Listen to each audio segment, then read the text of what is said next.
one of the main things that, of course, I trained with Greg Jackson and Mike Winklejohn all year, and then I ended up hooking back up with Jason Perillo.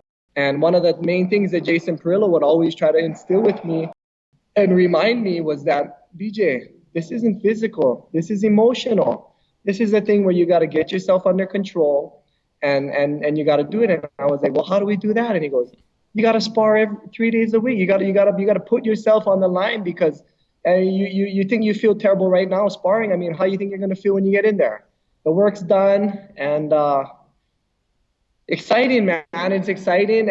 I'm not gonna. I wonder if these young kids are more comfortable with this than me now at this point because just the game's changed, and everything going on. But then I go back and I'm like, no, I remember when I was 23, when I first fought Jens Pulver, when you go into the ring with a guy who really, really knows how to fight, who really knows what this is about, and who's really, it's their whole life.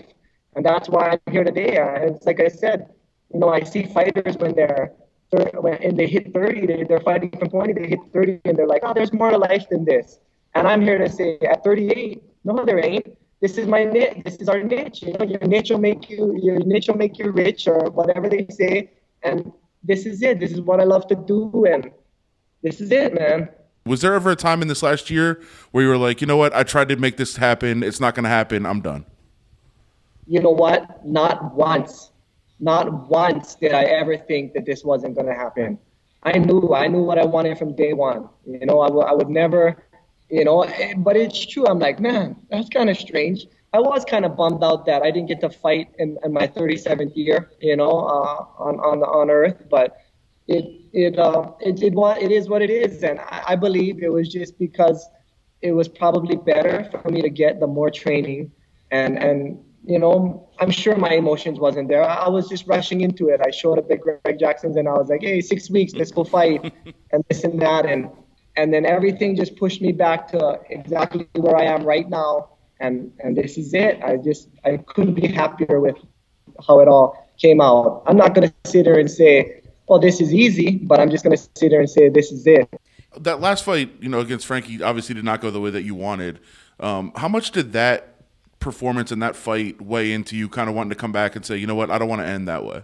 That's huge. The performance in that fight, it's, the way this fight got put together, where they say, I got somebody from Jackson's was like, hey, man, you're in their manager. They're trying to call for the fight against you. And, they're like, oh, I'm sure they think you're finished, you're washed up. They probably saw you working out at the gym. And that's what happened. My last fight, I got embarrassed. And they're thinking, this guy's washed up. And no. That's when I really get going, when the going gets tough, right? I mean, you see, I lost to Jens Pulver, and then I had the draw with Uno, and then I just snapped. And one more time, let's go. How much has the decision to go to featherweight help you to rejuvenate your career? My real motivating goal is not to fight anyone in particular. I'm just here to get the belt. I'm not the guy like, I want this money fight, I want that money fight. No. That's not BJ. What I'm going to do is I'm going to go get the belt, and then me and my family, friends, coaches, they'll all sit down and think what we're going to do from that point. But without a doubt, the goal is the belt.